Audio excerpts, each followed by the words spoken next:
मुख्यमंत्र्यांच्या दुष्काळी दौऱ्याचा आज दुसरा दिवस आहे। लातूर नंतर त्यांनी आज उस्मानाबाद मधल्या शेतकऱ्यांशी संवाद साधला। दुष्काळी भागाची पाहणी केली।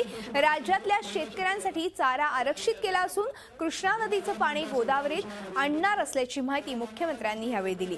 कर्नाटक आणि आंध्र प्रदेशातील चारा साठा मराठवाड्यातील दुष्काळासाठी राखीव ठेवलाय असंही सीएम म्हणाले। तर शेतकऱ्यांसाठी शेततळ्याची योजना आहे। मोठ्या प्रमाणात शेततळ्यांची कामं हाती घेण्यात आली आहेत। प्रसंगी निकष बदलू असंही मुख्यमंत्री म्हणाले। महाराष्ट्रातील जलशिवार योजना देशपातळीवर स्वीकारण्यात आल्याची माहितीही मुख्यमंत्री देवेंद्र फडणवीस यांनी यावेळी दिली।